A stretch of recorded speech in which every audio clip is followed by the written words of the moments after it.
그래서 여러분들도 이런 공략대를 잡고 움직이면 좋은데 이에 대한 자세한 방법들이 궁금하시고 이 주가가 이러다 갑자기 팍 빠져버리면 어떡합니까? 올라가면 어떡합니까? 이런 것들이 많이 궁금하시잖아요.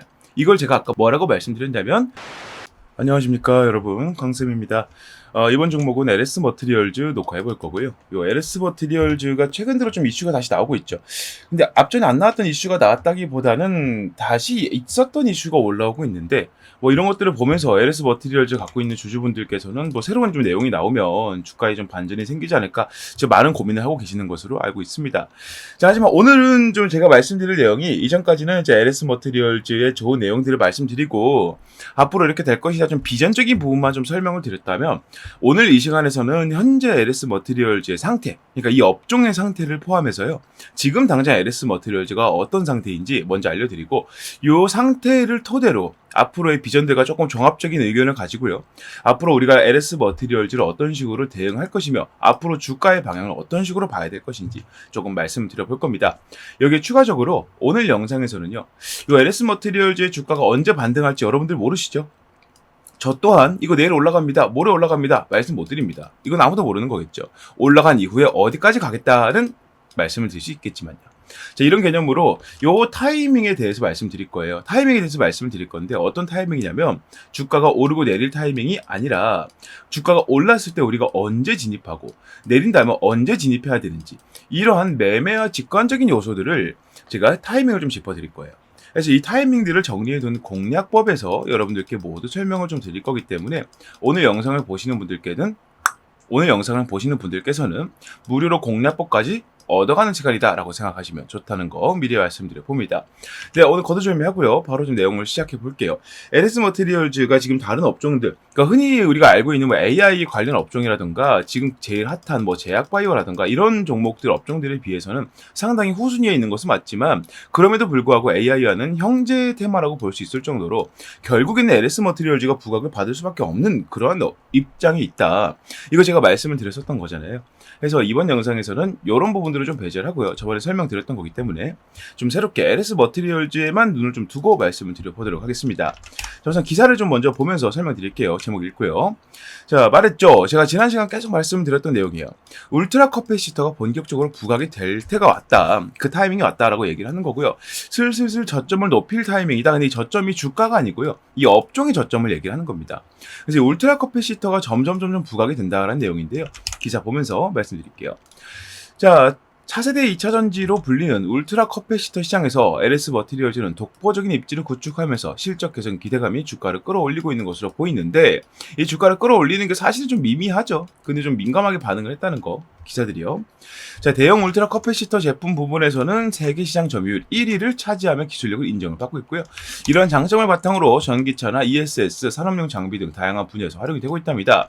자, LS 머티리얼즈 같은 경우에는 중대형 울트라 커패시터 시장에서도 이게 중대형이랑 대형은 좀 완전히 다릅니다. 대형은 정말 큰 걸 얘기하는 거고요. 중대형은 조금 그보다 작지만 크기 차이는 조금 많이 나요. 그래서 이 두 가지 시장을 모두 점유한다는 게 되게 큰 의미가 있는 게 뭐냐면 중대형 울트라 커패시터 같은 경우부터 대형 울트라 커패시터까지 좀 포괄적으로 연결되는 산업들이요. 뭐 전기차부터 시작하면은 뭐 ESS 그리고 SOFC에도 사용이 될 수 있고요. 그 외에도 전력 저장용 배터리에도 모두 사용이 될 수 있는 그런 용량이기 때문에 울트라 커패시터 시장에서의 점유가 점점 넓어질수록 결국 다가올 이 전력 부족 사태를 아주 효율적으로 대응할 수 있는 수단이 될 수 있다. 그래서 부각을 받을 것이다라고 얘기를 할 수 있다는 겁니다. 울트라 커패시터는 순간적인 고출력이 필요한 전자기기나 시스템에 사용되는 에너지 저장 장치로 기존의 배터리와 비교해서 빠른 충전 방전 속도와 긴 수명이 특징이다. 자, 이런 울트라 커패시터를 신재생 에너지, 스마트 팩토리 내 AGV, 전기차 등 다양한 분야에 공급하면서 시장을 확대해 나가고 있다라고 말씀을 드리고 있습니다.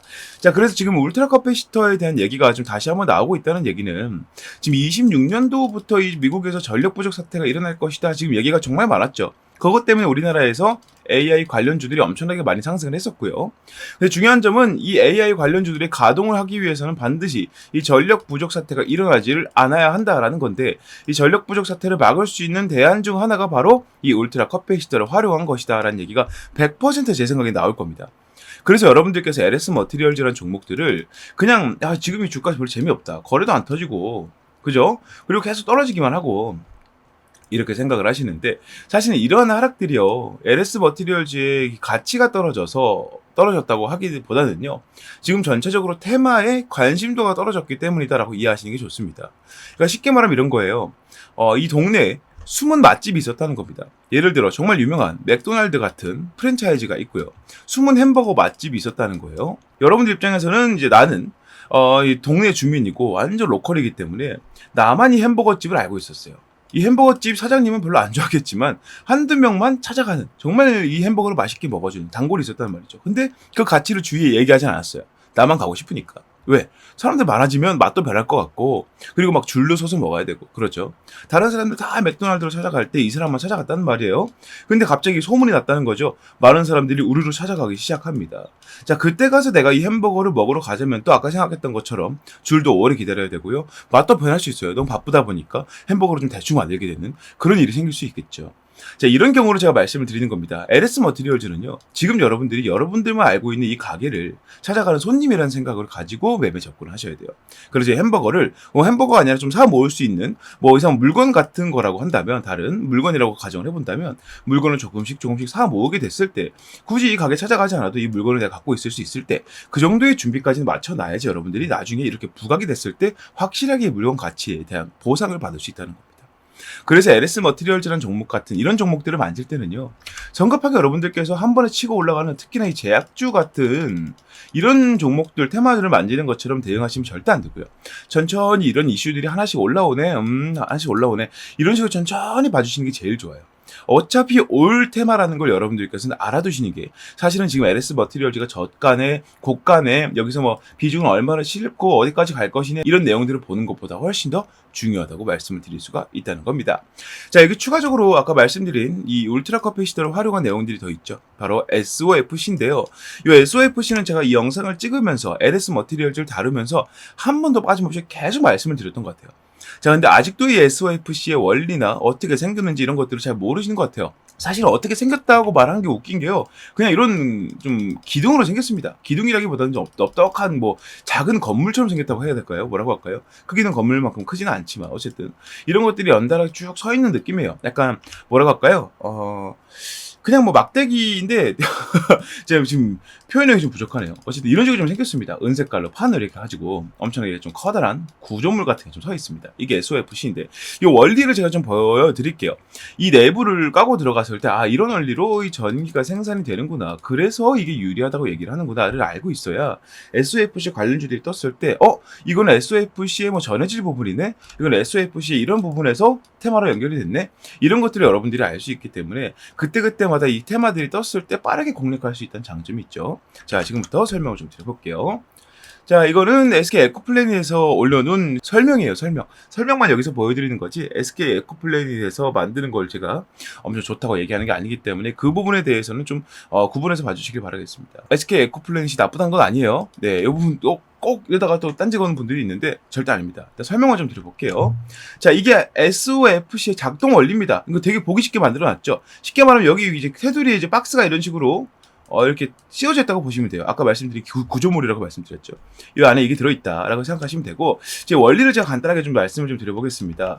자, 이게 퓨얼셀은 이거는 그냥 적어 놓은 거고요. 순수하게 원료를 만든다 이런 내용이기 때문에, 자, 양쪽에 보면 이런 구멍 같은 게 있죠. 이게 투입구인데 한쪽에는 산소를, 한쪽에는 수소를 투입을 합니다. 그리고 가운데서 만나게 하는 개념이에요. 쉽게 말하면. 이 가운데 보면은 전해질이 되어 있는데 여기는 무조건 고체가 들어갑니다. 고체가. 그냥 좀 구분을 해주면서 이 고체 사이를 뚫고 들어가는 개념으로 보거든요. 그래서 이 수소 쪽에는 음극이 있고 이 산소 쪽에는 양극이 있습니다. 우리 수소와 산소가 만나면 뭐가 생깁니까? H2O. 뭐죠? 물이 생기죠. 이 물이 생기는 물들은 밑으로 가라앉아서 빠져버리고 이 과정에서 이 두 가지가 이 수소가 그러니까 산소 때문에 수소가 산화되면서 생기는 그 에너지를 전기로 바꾼다. 이렇게 쉽게 생각하면 그렇게 말씀드릴 수 있을 것 같아요. 저 적어둔 글이 있는데요. SOFC는 고체 산화물 연료 전지를 말합니다. 연료 전지는 연료의 산소가 접촉하면 생기는 화학 반응이죠. 이에 생기는 화학 에너지를 전기 에너지로 변환하는 장치인데요. 그 중에서도 SOFC는 수소를 연료로 세라믹과 같은 고체 산화물을 전해질로 사용하는 전지입니다. 쉽게 말하면 수소와 산소를 결합해서 물을 만들면서 전기를 만든다는 것이죠. 자, 그리고 SOFC의 작동 원리를 한 개씩 말씀을 좀 드려보면 연료 공급, 연료로 사용되는 수소가 음극으로 공급이 됩니다. 아까 말씀드렸던 것처럼 여기서 수소가 투입이 되고요. 이 수소들이 음극으로 이동을 하게 되면서 고체인 이 세라믹 전해질을 돌파하게 된다는 것이죠. 자, 보게 되면 자, 공급이 된 이 수소가 전해질에서 산소와 접촉이 되면서 수소 이온과 전자로 이것이 분리가 된다는 겁니다. 그래서 이온이 고체 산화물인 세라믹을 통해서 양극 쪽으로 이동을 하게 되고요.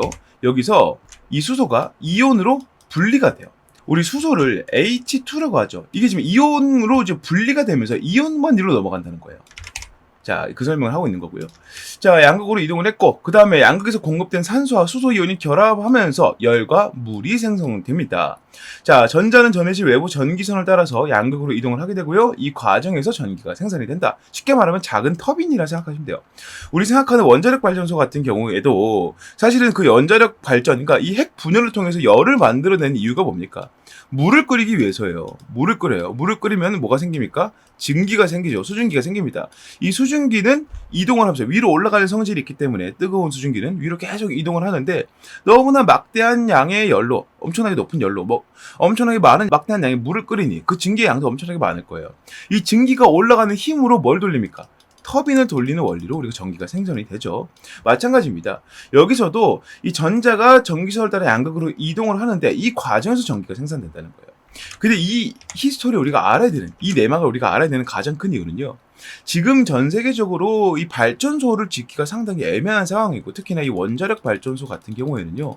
하나를 뚜렷하게 만들어내기가 상당히 힘듭니다. 원자력 발전 같은 경우에는 여러분들 내 뒷동네에 만든다 그러면은 뭐 다 반대하실 것처럼 이 뭐 사고 생기면 그냥 그 지역 초토화되는 거예요. 나라가 초토화되는 것처럼 가까이 있는 일본이 있죠. 그런 것들처럼 너무나 많은 사람들이 위험성을 알고 있고 기피하는 대상입니다. 근데 원자력 발전이 지금 현존하는 모든 발전 시설 중에서 가장 가성비가 좋아요. 가성비가 가장 좋습니다. 효율이 가장 좋아요. 가장 적은 에너지로 가장 많은 전기를 만들 수 있습니다. 그리고 그 폭이 친환경 발전에 비해서 엄청나게 큽니다. 그래서 원자력 발전소를 많은 국가들이 선호했던 건데 지금 이런 것도 안 되고요. 친환경 발전 중에 뭐 태양광, 풍력 발전소 이런 것들 만들고 싶어도 사실은 부지가 있어야 될 텐데 우리나라 같은 경우에도 저기 이 동부 산맥이죠. 이 산맥들을 이용해서 풍력 발전소를 설치하고 싶어도 이제 환경이 여의치 않죠. 그러다 보니까 많은 국가들로부터 얘기 나오는 게 도심가에 설치가 가능하면서 부지도 많이 필요하지 않고 이 전력 생산 효율도 좋으면서 여기에다가 ESS를 접목했을 때 SOFC로 만드는 전기를 바로 저장할 수 있을 만큼의 호환성 등등을 따져본다면 SOFC가 정말 효율적인 아이디어라는 것을 다들 알고 있다는 거예요. 그래서 SOFC 같은 경우에는 사실은 위험도가 전혀 없는 게 산소와 수소와 결합해서 물이 생긴다. 그 과정에서 전기를 만든다라는 개념이기 때문에 이게 뭐 폭발의 위험이 있을까? 전혀 그런 게 없다는 거죠. 부지 차지를 많이 안 한다 그랬는데 원자력 발전 같은 경우에는 정말 큰 부지가 필요하죠. 왜냐하면 이 한 호기에서 원자력 핵 분열을 만드는 데 필요한 이 부지도 상당히 넓을 뿐더러 엄청나게 깊어야 돼요. 이 냉각수부터 해서 정말 여러 가지 요소들이 복합적으로 들어가 있기 때문에 우리 하나 이제 고리 원자만 보더라도 이렇게 생겼죠. 약간 뭐 첨성대처럼 생겼습니다. 엄청나게 커다란 동그란 첨성대처럼 생겼는데 이것만 가지고도 이 전기를 엄청나게 많이 만든다. 이 효율적인 부분에서 얘기하면 할 말이 없겠지만 그만큼 많은 부지가 필요하다라는 건데 SOFC 같은 경우에는 연료가 뭡니까? 산소예요, 산소. 자, 여러분들 산소. 내가 지금 여기 앉아있다가 10m 뒤로 가면 산소가 없습니까? 절대 그러지 않죠. 모든 곳에 존재하는 게 산소고 모든 곳에 존재하는 게 수소이기 때문에 정말 효율적으로 연료를 공급하게 만들어주면서 전기를 생산하는 좋은 방법이다 라고 말씀을 드릴 수가 있다는 거고요. 근데 한 가지는 조금 안 어울리는 게 SOFC로 만드는 전력 생산량이 당연히 원자력 발전보다 떨어질 겁니다. 그래서 이 SOFC로 만드는 전력을 잘 모아놨다가 비상시에 한 번에 쓸 수 있다거나 아니면은 계속 유지를 하면서 전기가 극단적으로 필요하지 않은 곳에는 골고루 줄 수가 있겠죠. 그런 방면에서 울트라 커패시터가 또 활용이 될 수 있겠다. 그래서 LS 머티리얼즈가 이 두 가지를 묶어서 얘기를 많이 듣고 있다는 겁니다. 자, 이렇게 좀 내용들을 좀 살펴보게 되면 현재 상황을 보게 되면은요. SOFC도 좀 미래가 비전이 있고 울트라 커패시터로 얘기가 좀 나오고 있는데 중요한 건 뭐다? 지금 당장은 부각받지 못하고 있다. 그래서 제가 밑에 뭐라고 적어놨어요. 하지만 아직은 이라고 적어놨죠. 좋은 내용이고요. 앞으로도 부각을 받을 수밖에 없는 확실한 근거가 있다고 저는 생각을 합니다. LS 머티리얼즈 같은 경우에는 대형 울트라 커패시터 시장에서도 계속 그 부각을 드러내고 있고, 그리고 SOFC가 활용화되고 상용화가 되게 되면 그 과정에서 반드시 울트라 커패시터나 SOFC 관련해서 엮여갈 수밖에 없다는 거죠. 지금 우리나라에서는 유일한 경쟁자가 뭐 SK 이터닉스 정도 되는데, 이 종목보다는 이 종목을 사람들이 더 많이 알고 있다는 점을 감안해 보더라도, 물론 SK 이름값 때문에 종목이 크게 올라간다면 이게 더 크게 올라갈 가능성도 분명히 있습니다만, 그럼에도 불구하고 이 친구는 조금 초반에 테마성으로 너무 밀어붙이고 수급을 다 꺼내가 버린, 그러니까 매집되어 있는 물량이 많이 없어 보이는 그런 종목이기 때문에 중장기적으로 우리가 봤을 때는 LS 머티리얼즈가 훨씬 더 유리할 수 있겠다 말씀을 드릴 수 있다는 거죠. 이 중장기 접근이 유리하다고 말씀을 드리는 이유는 애초에 이 관련 이슈들이 확실하게 터질 것이다 라고 공표가 되어 있는 것이 26년도이고요. 물론 이것보다는 마이너스 알파로 좀 감소가 될 겁니다. 계속 좀 빨라질 거예요. 25년 얼마, 25년 초반부 이런 식으로 좀 당겨질 수 있어요. 왜냐하면 전력 부족 사태는 계속 발생을 하고 있기 때문에 그렇다고 말씀을 좀 드릴 수가 있겠고, 하지만 이 중장기 접근이 유리하다고 말씀드린 이유는요, 이러한 전력 관련, 에너지 관련 테마들은요, 이 정책 방향성 자체가 우리가 뭐 어떤 정부 때는 무슨 정책했다가 취소하는 이런 것들이 아니고 좀 중장기적으로 가는 이슈이기 때문에 우리가 이 LS 머티리얼즈를 끌고 간다면 우리나라에도 SOFC가 설치가 될 수 있는 일이거든요. 그러한 테마가 나오는 그 시점까지를 본다면 단기간으로 봤을 때 승부가 안 나는 게 너무 당연하기 때문에 중장기로 접근하는 것이 훨씬 더 좋다라고 말씀을 드리는 겁니다. 그러니까 쉽게 말하면 지금 단타 쳐봐야 수익 못 본다는 거예요. 그 중장기로 우리가 꾸준히 올라가는 그런 수익을 기대를 하셔야만 충분히 수익을 누리실 수 있겠다 설명을 좀 드리는 거고요. 그렇게 수익을 누리기 위해서 우리는 뭘 해야 된다? LS 머티리얼즈에 자금이 몰려있는 가격부터 매수 공략에 들어가야 된다는 거죠. LS 머티리얼즈에 가장 많은 매수 자금이 들어가 있는 가격은요, 2만 원대 아래입니다. 상장 시초가 부근 아래이기 때문에 현재 가격이 바로 그러한 상태라고 말씀을 드릴 수가 있겠고, 아래쪽을 보시면은 이 파란 색깔 선, 초록 색깔 선 보이시죠? 이 핑크색은 기관들인데 얘네들은 실적파니까 제외를 하고요.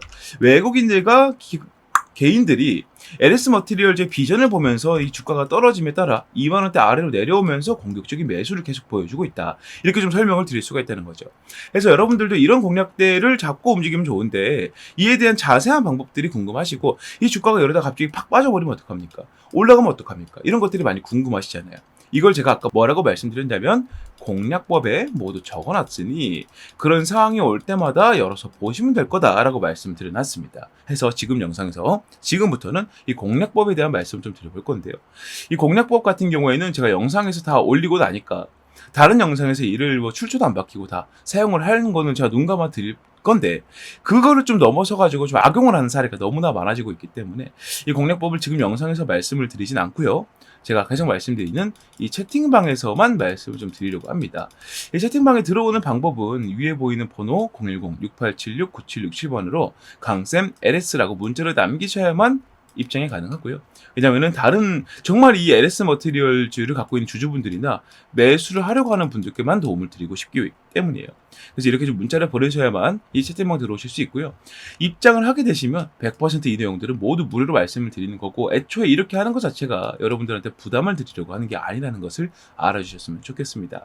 자, 여기서 끝나는 것이 아닙니다. 이제 많은 문자 부탁드린다는 말씀을 한 번 더 좀 붙여드리면서 제가 한 가지를 더 준비했는데요. 바로 LS 머티리얼즈의 중장기 접근까지 걸리는 시간 동안 우리가 수익을 볼 수 있는 종목을 한 가지 갖고 왔습니다. 이 종목 같은 경우에는 제가 좀 자신있게 말씀드릴 수 있는 건, 한 이 정도 부류의 분들이라면 반드시 좀 좋아하실 거다라는 생각이 드는 게, 첫 번째로는 지금 물린 게 너무 많아서 한 번에 좀 정리가 필요하다. 좀 급한 종목이 필요하다. 이제 급하다기보다는 한 번 상승했을 때 좀 크게 올라갈 수 있는 그런 종목이 필요하다. 라던가, 아니면 나는 단기라던가 스윙처럼 좀 어떤 일정한 기간을 좀 정해놓고 매매하는 걸 선호한다던가, 그게 아니라면 이제 첫 매매, 첫 종목을 잡는다던가 좀 안정적인 종목을 잡고 싶을 때, 이런 종목들을 찾고 있는 분들이라면 상당히 마음에 들어 하실 것 같아요. 그래서 지금부터 제가 드리는 설명을 들어보시고 내가 찾던 종목이야, 참 괜찮은 것 같아 라는 생각이 드신다면 설명에서 말씀드리는 것처럼 매수하는 것도 고려해보셔라 말씀드리면서 지금부터 설명 드려보도록 하겠습니다. 네, 요즘에 다소 좀 부진되려고 했었던 이 반도체 HBM에 대해서 다시 한번 이제 조명이 비춰지고 있습니다. 삼성전자를 필두로 해서 이 HBM, 그러니까 고대역폭 메모리죠. 우리가 흔히 알고 있는 AI 반도체의 개발 속도와 판매량이 폭발적으로 늘어났다는 소식이 자꾸 들려오고 있는데요. 우리가 알고 있던 기존적인 내용에서는 SK가 삼성전자를 거의 압도하고 있는 식으로 얘기가 많이 나오고 있었고, 이게 사실로 굳어지고 있었지만 삼성전자가 이제 SK를 포함해서 누구를 뛰어넘었다. 파운드리로 아주 유명한 TSMC까지 뛰어넘었다는 내용들이 나오고 있습니다. 지금 우리나라 증시 내에서 이러한 내용들에 반응하는 투자자들이 외국인들밖에 없기 때문에 우리가 이러한 폭을 조금 더 뚫고 들어간다면 적어도 여러분들 포트 내에서 유일하게 빨간불을 지켜줄 수 있는 그 정도 모멘텀이 있는 종목이지 않을까라고 생각을 하고요. 지금부터 그 설명을 좀 드려보도록 하겠습니다. 자, 5세대 HBM 3분기부터 양산을 하기 시작합니다. 양산 이후에 실질적으로 판매가 되고 사용이 되는 것은 빠르면 4분기, 늦으면 내년 초쯤 될 것 같습니다. 그 흐름에 맞춰서 삼성전자가 아주 공격적인 마케팅을 통해서 고객사들을 확보하고 있는데 이게 지금 너무나 잘 먹히고 있다는 거죠. 삼성전자 2분기 실적을 보게 되면 23년도 동분기와 이제 비교를 해봤을 때 거의 14조 원 이상 늘어난 모습들을 볼 수가 있습니다. 영업이익은 거의 10조 원이 넘게 올라가는 모습 보여주고 있고요. 삼성전자가 고대역폭 메모리 날개를 장착을 하고요. 5세대 제품인 HBM3E 8단을 3분기부터 양산하고 4분기에는 12단까지 공급하겠다고 밝혔답니다. 구체적인 고객사는 삼성전자에서 일부러 공개하진 않았습니다. 하지만 엔비디아, AMD, 인텔 등 AI 반도체를 만드는 글로벌 기업들이 꼽히고 있고요. 특히나 HBM3 엔비디아 공급이 아주 임박한 것으로 보이고 있습니다. 자, HBM3 인공지능 반도체 시장을 선도하는 엔비디아를 뚫은 삼성전자가 HBM 사업을 본격적으로 성장 궤도에 올려놓겠다는 의지다. 자, 그래서 이번에 잡을 종목이 삼성전자냐? 절대 아니고요. 조금 더 제가 이 비전에 대해 먼저 설명을 좀 드릴 테니까 보시길 바라겠습니다. 자, 2년 만에 TSMC를 넘은 삼성 반도체 HBM 매출이 3.5배가 늘 것이다. 지금 우리나라 증시에서 매매를 하는 사람들 대부분 은요, HBM 너무 낙관적이다 이런 식으로 얘기를 많이 하고 있습니다. 아니 사실 지금 상용화가 돼서 매출이 막 크게 들어오는 것도 아닌데 벌써 HBM 종목들이 이렇게 반응하면 되겠느냐라고 얘기를 하고 있다는 거예요. 근데 중요한 게 뭐냐면 실질적으로 이 HBM의 선두주자라 얘기할 수 있는 삼성의 경우에는 이미 HBM 쪽으로 매출이 폭발적인 성장을 보이고 있다는 겁니다. 삼성전자의 반도체 영업이익이 다시 한번 6조 원을 돌파했고요. 이 수치는 우리가 흔히 알고 있는 전 세계 파운드리 1위 기업인 대만의 TSMC 매출을 훌쩍 넘어선 매출이라는 겁니다. 그러니까 우리가 이제 HBM이 낙관적이다 이렇게 보면 안 된다라는 얘기를 들어선 안 된다는 거죠. AI 거품론이 나올 수 있으나 현재는 시장 태동기라면서 이제 막 시작하는 단계라면서 오픈 AI가 성공을 거뒀고 많은 기업들이 AI로 뛰어들고 있다. 실제로 지금 미국에서 AI 산업 때문에 전력 대란이 예상이 된다. 이 얘기가 나올 정도로 지금 AI 산업으로 엄청나게 많이 뛰어들고 있다는 얘기를 하고 있는 겁니다. 자, 그러면서 AI 관련 서비스와 그에 따른 하드웨어 공급이 반드시 필요하죠. AI 기술은 성장하는데 반도체가 그 받침이 되지 못한다면 완전 이제 말이 안 되는 거잖아요. AI 산업을 성공시키지 못하는 것이기 때문에 반드시 하드웨어 공급이 필요하다. 메모리 매출을 보면 HBM뿐만 아니라 DDR5, 서버 SSD 등도 주요했다.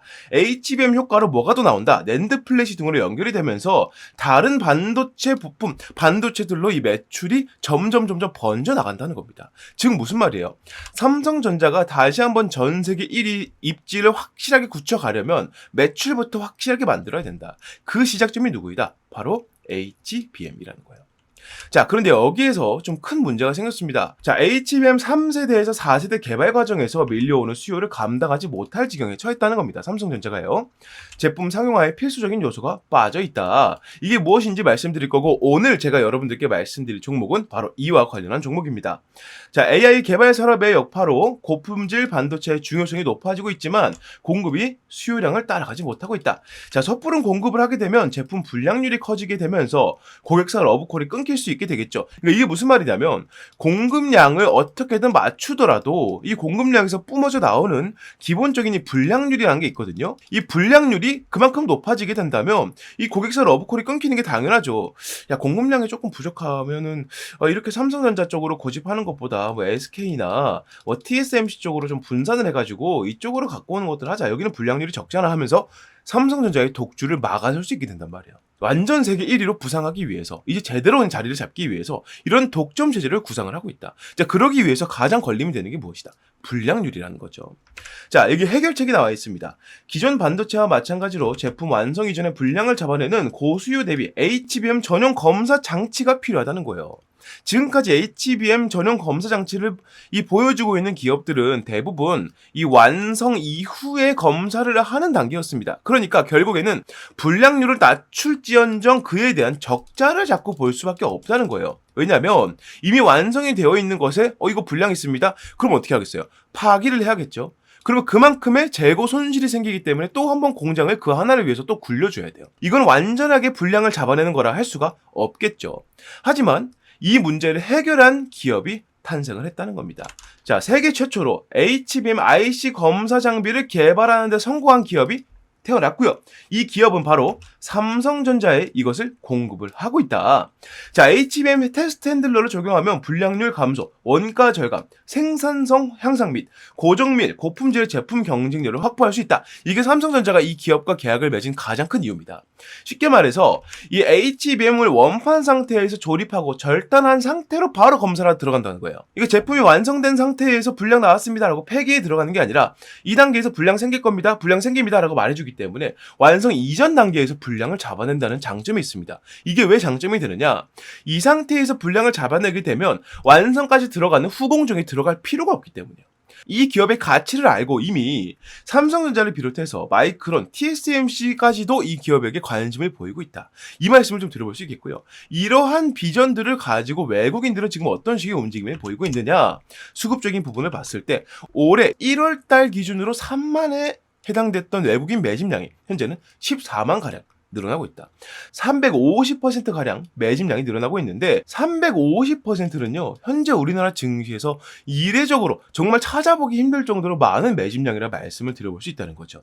그래서 여러분들께서 현재 내가 포트폴리오에 외국인들이 제대로 잡고 이 기업의 가치를 보고 증시가 떨어져도 외국인들이 탈출해도 이 종목은 가져가자라는 생각을 가지고 보유할 수 있을 만큼의 종목을 잡고 싶다면 당연히 지금 말씀드린 세계 최초로 이 HBM 전용 검사 장치를 만들어낸 이 기업에 집중하셔야 된다는 거죠. 자, 정리를 하게 되면 삼성전자가 지금 HBM 쪽으로 매출이 50%가 증가했고 영업이익은 더 크게 증가했고요.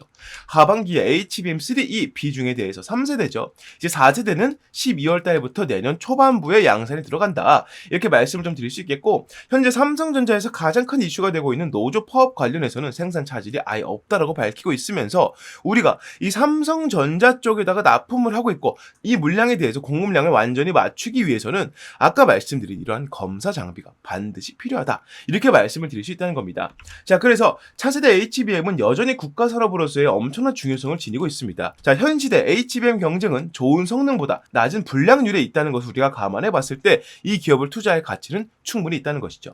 자, 삼성전자의 공식 협력사이자 삼성전자향 검사 장비 필수 입점 기업이기도 하고 외국인이 하루에 100억 이하로 폭발적인 매집을 보이고 있습니다. 현재 한 350%가량 매집량이 늘고 있다 말씀을 드렸었고요. 이 종목의 목표 수익률은 50에서 70% 이상으로 예상을 해보고 있습니다. 자, 그래서 이 종목을 여러분들께서 매수를 해보고 싶다. 이러한 종목 제가 감히 말씀드리건데 이 종목이야말로 24년도에 폭등주가 아닌가 이렇게 자신있게 설명을 좀 드려봅니다. 여러분들께서 흔들리는 증시에서 제대로 된 종목을 잡고 가고 싶으시다면 적어도 이 종목은 반드시 건드리셔야 된다. 왜냐? 지금부터 최소 26년도까지 약 2년의 시간 동안 우리나라를 포함해서 전 세계적으로 절대 빠지지 않는 키워드가 바로 HBM이기 때문에 여러분들께서 이 종목을 공략에 들어갈 이유는 충분하다라고 말씀을 드려볼 수 있겠습니다. 자, 그래서 이 종목 여러분들께서 만약 매수를 하고 싶으시다면 자, 화면에 보이는 번호로 폭등주라고 문자를 남겨주시면 보내신 즉시 제가 이 종목에 대한 정보들을 무료 발송해 드릴 거고요. 현재는 시세 자체가 저가에서 바닥에서 위로 올라가려고 하고 있기 때문에 문자를 바로 보내시는 분들께서는 최저가 공략에 가능할 것이다. 이건 제가 확실히 말씀드릴 수 있다. 설명을 좀 드려봅니다. 자, 지금까지 설명드린 HBM 검사 장비 세계 최초로 이렇게 개발해낸 이 기업, 여러분들께서 포트폴리오에 담아갈 가치가 충분하다고 느끼신다면 아래에 보이는 번호 010-6876-9767번으로 폭등주라고 문자 남겨주시면 그 즉시 제가 이 내용들을 무료로 발송해드리겠다는 점 약속드리면서 여기서 마무리해 보도록 하겠습니다. 자, 이렇게 모든 내용 말씀을 다 드려봤습니다. 자, LS 머티리얼즈 같은 경우에는 현재 이제 2만원대 아래에서 매집 단가를 준비를 하고 있고요. 외국인들과 개인들은 공격적으로 매수를 해주고 있지만 아직 공격적으로 주가가 올라갈 타이밍이 아니다. 그래서 중장기 접근이 필요하고 이 중장기 접근은 보다 유리하고 안전하게 하기 위해서 반드시 이 공략법이 필요하실 것이다 라고 말씀을 드렸고요. 이 공략법은 위에 보이는 번호로 강쌤 LS 문자 남겨주시면 모두 확인 가능하시니까요. 어떻게? 무료로 확인 가능하시니까요. 많은 문자 부탁드리겠습니다.